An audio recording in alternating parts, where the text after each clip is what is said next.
With the Conjuring movies now being turned into a HBO series, the Vatican speaking out against the new movie The Popes Exorcist, and a popular paranormal TikTok page returning to YouTube by fans' request.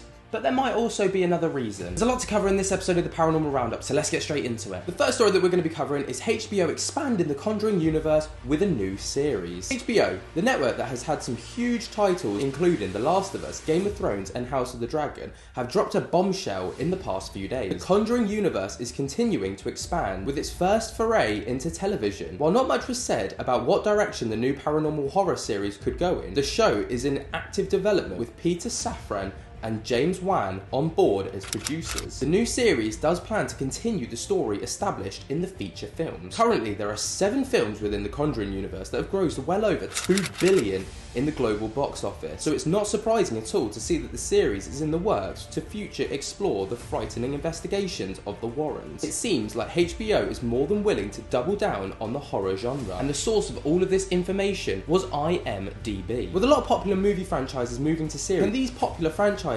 series expansions be good for the fans, or is it just an attempt to milk a popular franchise for all it has? Let me know your thoughts on that down in the comments below. And staying in Hollywood, we're moving over to another story where the Vatican has actually spoken out against the Pope's Exorcist. The new horror flick The Pope's Exorcist made its way into cinemas last week, with Russell Crowe playing Father Gabriel Amort, an Italian Catholic priest who founded the International Association of Exorcists. The film is advertised as being inspired by the actual files of Father Gabriel Amort, chief exorcist of the Vatican. Crowe's character must deal with a possessed child, which leads him to discover a, quote, centuries-old conspiracy that the Vatican has, quote, desperately tried to keep hidden. However, the International Association of Exorcists has not taken too kindly to the depiction of their group. They have declared the movie, quote, unreliable splatter cinema. This comes after they released a statement last month following the release of the trailer. The group condemned the movie as pretentious and confusing,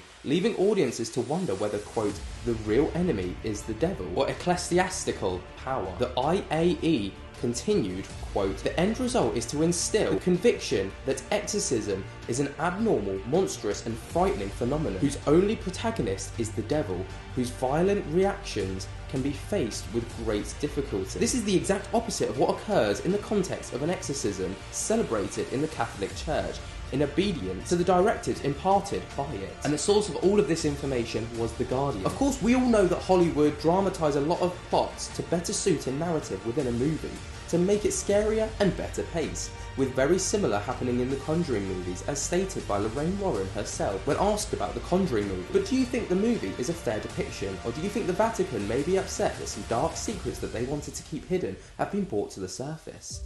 Let me know in the comments below. And for the final story that we're going to be covering, SmugPuppy has made a return to YouTube. Around 2 months ago, at the time of recording, SmugPuppy removed all of their content from YouTube, leaving only one video announcing that they wouldn't be uploading to the platform anymore to make way for their TikTok, where they would spend more time on their videos. That was until a few days ago when SmugPuppy made all of their videos public once again, in a bid to make a return to YouTube and give it another go. A mixture of older and also newer content was made available. By doing this, their page has already seen an increase of around 200 subscribers in a couple of days. When reaching out to Neil, the page owner, he explained to me why he's making a sudden return. We already decided to make our videos available again on YouTube, mostly because we get requests from people on TikTok to do so, but also because of the laughable attempts at the debunkers to explain them.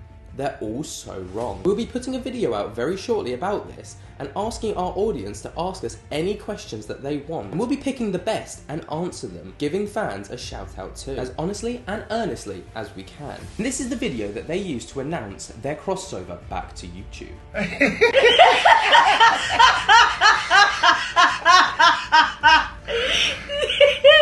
Oh my god. Just gonna make a run. I'm gonna put this in. I will put this in. I am. Hi guys. Hi. Hi. She's got the giggles.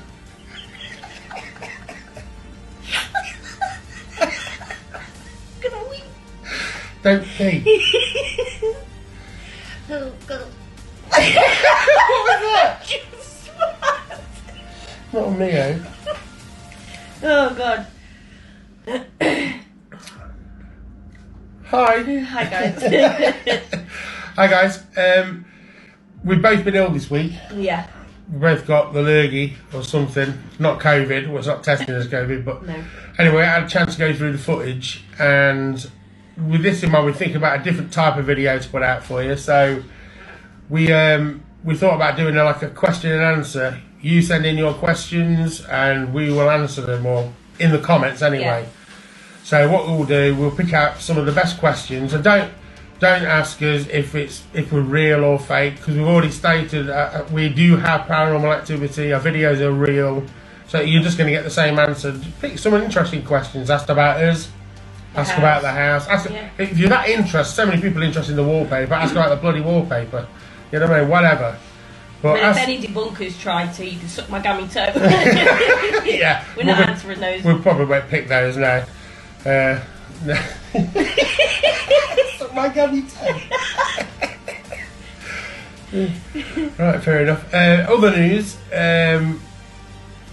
We've put our videos back onto YouTube. Yeah, we put them up. Some people have asked us to, and we've also spoke with Lainey and Ben. We had a conversation with them. I was actually in the process of putting them back up, but all the new ones since I took them down were on there, so I've had to get them all. I've tried to not use the TikTok ones or the TikTok I'm adding in, so I've had to find the original video and upload that. So they're all up now, all up to date to the latest ones that are on TikTok. And in the future, we will premiere our video on TikTok still, for the time being, and then a day or so later, we'll probably put it on YouTube. So there's just some people that like using one platform. People prefer different platforms, don't they? You know what I mean? Some people don't like using YouTube, and some people don't like using TikTok. So, you know what I mean? Just gives people a thinking. And it's not because of the debunkers.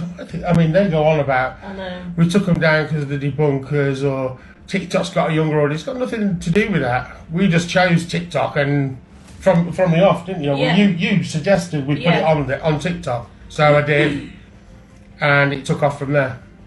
So you know what I mean? We've got no plan for anything, have we? No. You know what I mean? No plan. We've got media companies contacting us. We've only spoke with one because they wanted to do a Halloween thing last year, and nothing happened with that. If you know what I mean? We're not really in it for the money. You know what I mean? Definitely not. We've never scammed anyone. No, never scam. We don't want subscribers. That crosses a red line, if you know what I mean.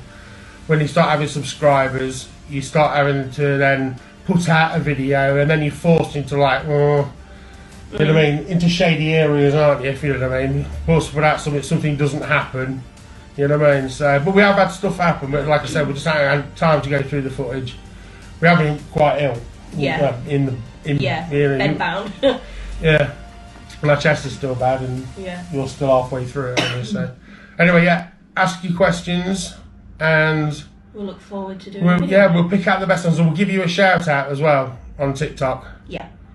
You know what I mean? So if you ask your questions, we'll give you a shout out. You know what I mean? So gives you a bit of exposure as well. Okay. It seems by the message from Neil that public interest isn't the only reason for their YouTube return, as he highlights in the message that he finds it, quote, laughable, the debunkers' attempts to explain away his clips and videos. Aside from this, they also are looking to interact more with their followers, as they want to do more videos like Q&As with their fans so they can get to know them, and vice versa. But with the speculation of a potential ban on TikTok in certain countries, could this also be a contributing factor to why they've transitioned to YouTube? Let me know what you think on that in the comments. So that's all so far surrounding the paranormal community, but of course that isn't all that's going to be happening, so keep it locked with the Paranormal Roundup so you guys can keep up to date with everything that's happening in the paranormal community. And until next time, I hope you've enjoyed, and we will spook to you later. Peace.